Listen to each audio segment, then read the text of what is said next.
Hey everyone, this is StugeGG, aka Big Cedric, aka Jeff. I'm here with the second edition of What Dis, a series where I give a brief explanation of a multiplayer game and then show some basic gameplay of it. The game for today is Dead by Daylight. It came out in June of this year, 2016, and is a 4v1 multiplayer game.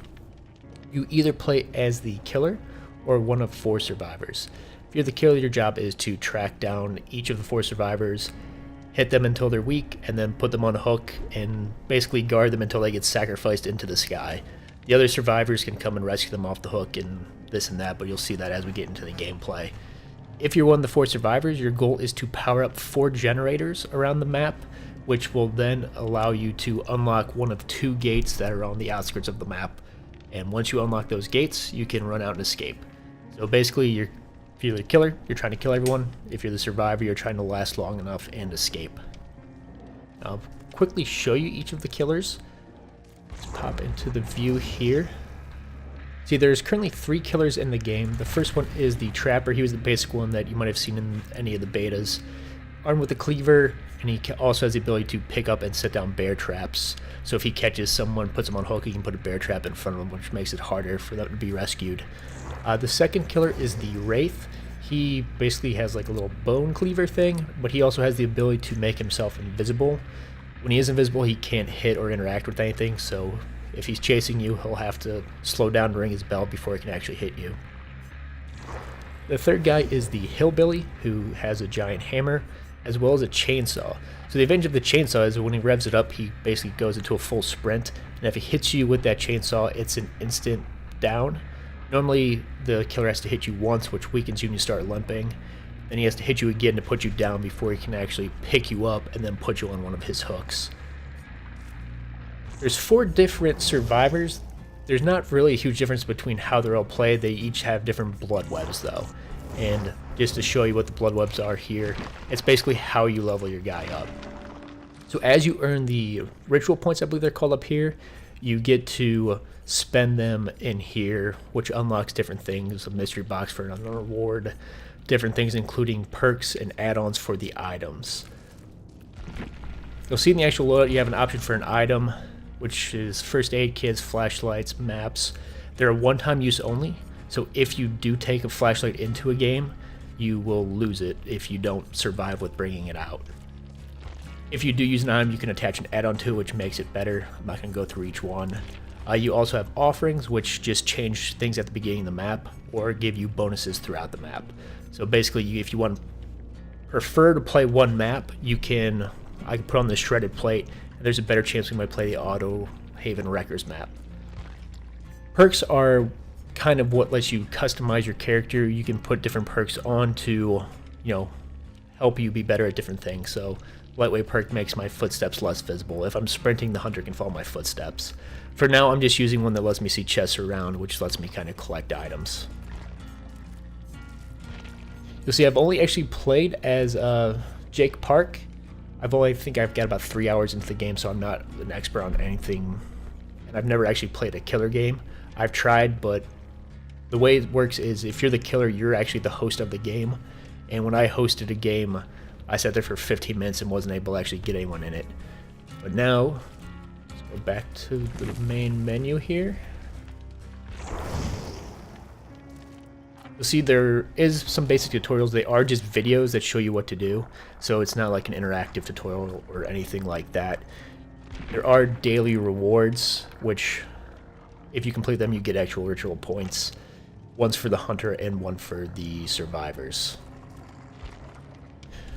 There's basically only one single game mode, and that's the 1v4, just various maps for it. They recently added a survive with friends option, where before you basically had to go into survivor mode by yourself, or you're always by yourself as a killer mode, or you could play a private game.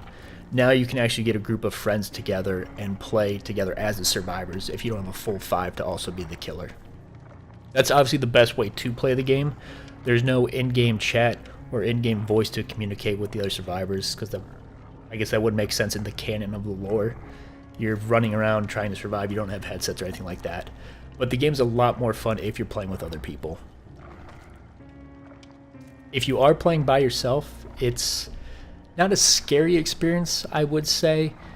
I guess it could be a little bit unsettling. It's more, I'm not sure how I want to put it. It's kind of exhilarating when you're running by yourself. There's nothing but the sounds around you. You hear the heartbeat of the killer if he starts to get near you, and you kind of freak out a little bit, but it's not scary. There's not like huge jump scares or anything like that. I think that's enough setup for the game. You'll be able to figure a lot of it out as you see my gameplay here. We're just going to go in as a survivor, and I'll just play as Jake Park for this one. Okay, so if we finally actually got into a lobby here, one thing I did forget to point out is there is a survivor rank as well as you're leveling up through the blood ritual points, or whatever they're called. It's basically if you do pretty well in the game, you get one of these little shards. If you do really well, you get 2. As you fill up your little bar there, you go down from rank 20 to rank 19, and it goes all the way down to 1. The lowest I've seen somebody is, I think, 5 that I've played with, but it recently reset as they started a new season.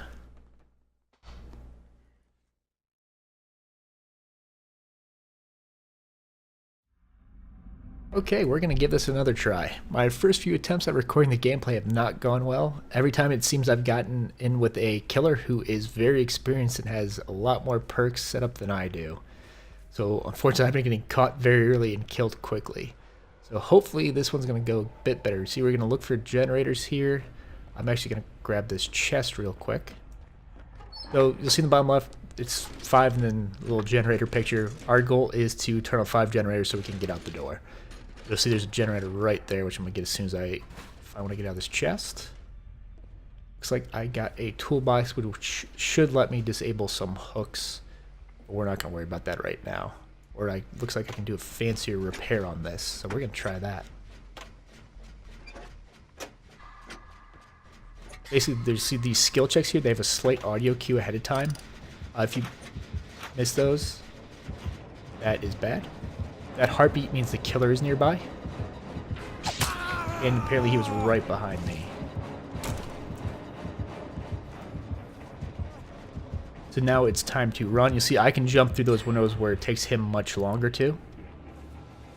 Since the heartbeat has gone away, that means I'm far enough away that he is no longer chasing me, basically. I'm gonna sabotage his trap. Or we're not, because I failed the skill check. Trying here. Just so if he comes by and tries to grab this trap, I'm not sure what will actually happen as a result of that, but gets me some points. I'm all for it. See another generator over here. We're going to try to power this one up a bit. That scared me. The fellow survivor here is actually able to heal me. Since I got hit once, it does take 2 hits to down you, as I explained before. But he's being a sweetheart and helping us out. We'll try to repair this partially with the toolbox. I don't know how it works since a full toolbox won't last.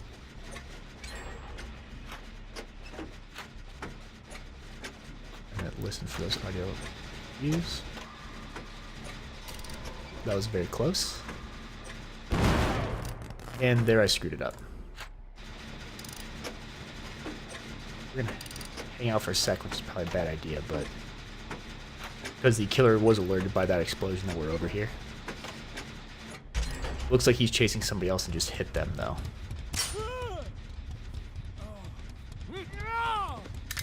Our buddy walked into a trap there, so we're actually gonna heal him up real quick.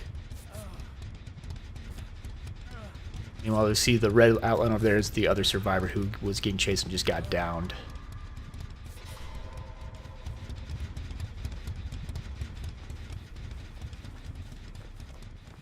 We can go over and try to help them, which might not be the best idea in the world right now. We're probably going to at least work on this for a little bit first here. So they're going to be struggling over there and trying to get out. Well, we're going to repair this. I can actually tell that they're actually trying to struggle to free themselves, which makes them die faster. Unfortunately, we're being bad fellow survivors and not helping them, but if we can get this one armed, we're a lot closer to getting out. That's the skill check there. And I screwed that one up.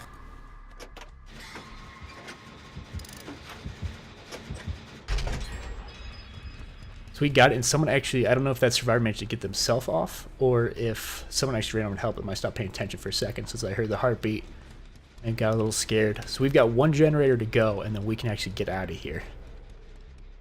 We've been super lucky this one. It doesn't seem like the killer's come across me yet.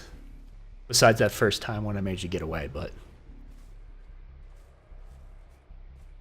I know there's the generator that we tried to get before right over here. It looks like someone's getting chased over there. So we're going to see if we can finish repairing this guy.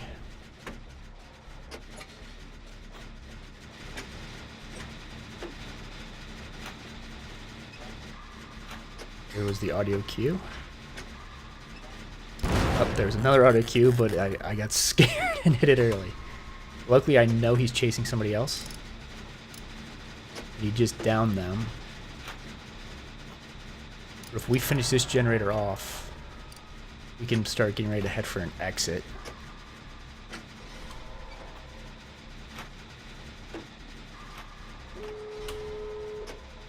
But it actually looks like someone else just got one of the generators too. So those symbols over there are the other exits.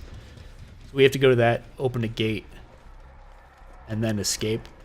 One of the gates is by the fellow who's being sacrificed right now. I'm hoping someone else might go for that one while I open this gate so we can get out if we need to. Another thing where we just click and hold. Once this is open, basically we just walk out and we win. Or we survive. The killer can still, get a victory by sacrificing some of the other people. But we'll at least get this open. And I was thinking about going over to help the other person, but they're exceptionally far away now. Plus the killer's right here.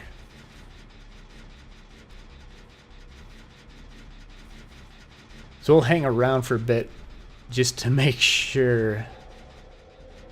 Nah, we're not going to be able to get all the way across the map to save that person. I was hoping somebody else would, but we can potentially get bonus points by fooling around here and messing with the killer, but we don't really want to do that. The other person, unfortunately, just got caught.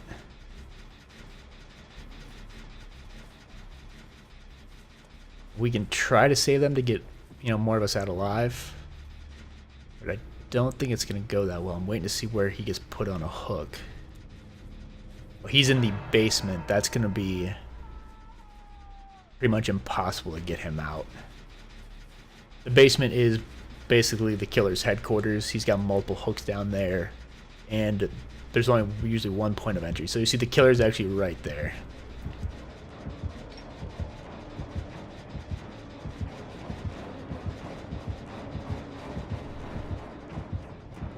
So he can't really do anything to me, and he knows it. So I'm just going to keep looking at him funny, because why not? Yeah, the other guy escaped, so I'm just going to go ahead and bail now too. But we did get a victory here. It wasn't a perfect example of gameplay, but you see basically running around. The one time we did get attacked, we did manage to jump through a window to get away. And either he got stuck on something or wasn't able to keep chasing. So we got away, our buddy healed us up. We managed to help one of our buddies out of a trap and heal him. Repaired some generators and actually made it to the gate. We opened the gate and got out. So that's a basic example. You'll see all the points I got here. Yeah, I wasn't the best in the game, whoop-de-doo. Compared to my previous games, it's a very very stark contrast. It looks like we had somebody who was kind of newer in the Hunters. He was still level 20. Some of the guys that were playing against earlier, there was a level 8 Hunter, or level 8 killer, excuse me, and he had some perk that made him able to spot me from across the map. But the points here add up into our total here. As we look at this, you can see where I earned my points for completing objectives. Surviving is worth 5,000, helping guys out, and being around the killer. We then use those points to actually upgrade our blood web, which is basically how we advance. So I'll unlock this extra perk that I might turn on at some point, and then none of these are anything I'm going to use right away, but I'm just going to spend the points so they're spent. And once we've filled this web up, this is our level 6 web. Once this web's full, we go to the level 7 web. So let's back out. So you see, basically I unlocked that new perk, which I could now throw into my loadout if I wanted. If I want to compete better in these games, it's obvious that I probably need to pay more attention to these perks, like this one giving an auditory warning if you're looking towards the killer. That helps, because if I don't see the killer, I still know he's over in that direction. I just like the Plunderer's Instinct, because if I survive a game when I find an item, I actually get it carried out with me.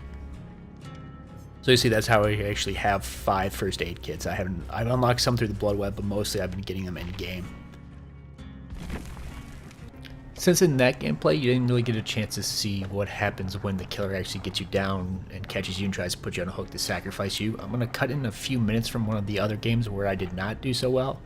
So go ahead and watch this and you'll get a better example of how things go when it's not so great for you. And of course he saw me. But now it's time to run. Oh, propelled me right into that. So we can sprint, but he'll be able to continually track our footprints. We can get through things like how I threw that pallet down behind me. That kind of protects me, because he can either break those or he has to jump around them. But he used his chainsaw sprint to actually just catch me and instantly down me.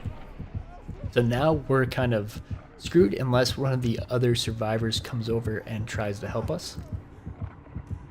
You see, I should have been doing it, but I figured I was going to take a hook. I can smash A and D to wiggle, which will mess up his movement, and if I get the bar full before he hangs me, I fall off and can run. So it does not look like any of the survivors are on their way over to help me. Currently, the one person's just hiding over there, the other guy's working on the generator.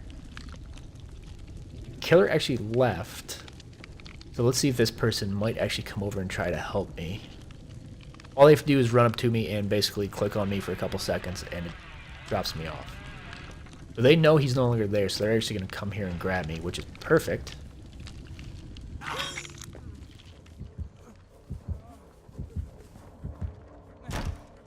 So now we got to bail because he knows I'm off the hook.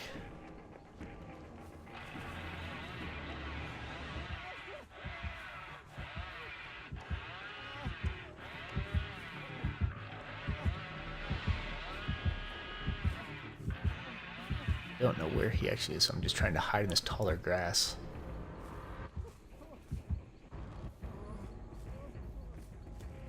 Seems like he's the opposite way that I'm walking right now.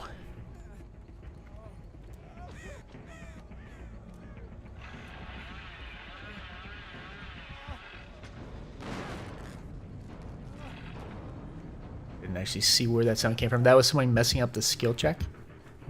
Apparently it was right in front of me. He is probably hot on my trail again here. Looks like we managed to dodge him again.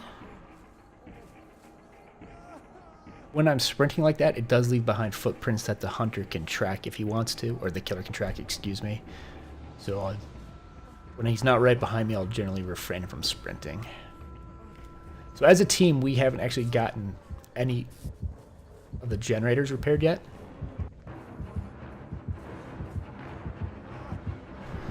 God dang it. He has eagle vision. This time we're going to try to wiggle, but I think we're right by a hook. So basically now it's just me mashing buttons, which you probably hear.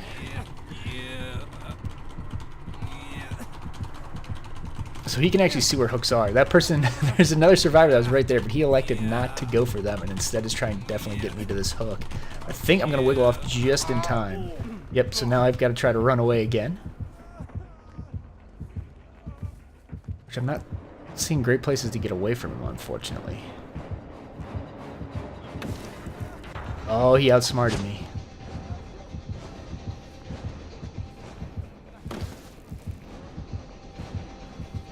Time to keep running. So when I jump over that pallet, he either has to break it or run all the way around, which I'm guessing he chose to run all the way around. Yeah, I figured he was going to catch up. The killer is much faster than the survivors are. So the good news about me constantly getting attacked here is that other people should be able to focus on getting the generators, though it hasn't looked like we've actually gotten any yet. So now I've actually got to mash spacebar to try to struggle long enough for one of the other survivors to come get me. You'll see my health bar in the bottom left is depleting. Once that reaches 0, these things will stab me through the heart and basically pull me up into the sky and sacrifice me. Or it did it early.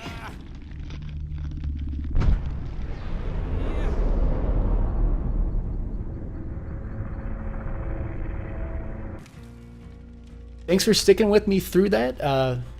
I probably sounded a little bit scared at a few points there. The game itself isn't scary, it's just a little nerve-wracking as you're trying to avoid getting, killed and try to help other people and pay attention to the skill checks. I highly recommend, if you are going to play the game, the best way to play it is the Survive with Friends mode, which I haven't actually had the chance to use yet because I didn't know it was available until I logged in to record this. But being able to actually communicate is going to make the game a lot easier on the survivors. It does seem like the game has skewed recently towards the killers as they level up, and they obviously have the natural advantages through being faster, and they know where you are a lot of times if you make a mistake. Playing with friends gives you that extra communication, and it's also obviously a lot more fun. If you're able to have a full 5 and have the killer, even with the killer being in voice comms with you, it's probably still more fun because you can taunt at each other and the killer can mock you when he catches you. But if you do want to check it out, it's currently on Steam. The standard price is $20, though it has gone on sale several times. If you keep an eye out and you're interested, I think it was part of the summer sale, but obviously since that's over, I don't know when the next sale on it is going to be. If you enjoyed this video, please leave a like, share, or subscribe to the channel. I know I wasn't obviously a perfect player. You did get to see me win, though it took me, I think, 4 or 5 games of recording to actually get one there. I wasn't having a great night, but hopefully you enjoyed it. If you have any questions about the game, feel free to leave a comment below, and I'll try to answer as best I can. I might not be the best resource, but I can help out with some basic pointers. That's it for now. Thanks everybody, and I hope everyone had a good time.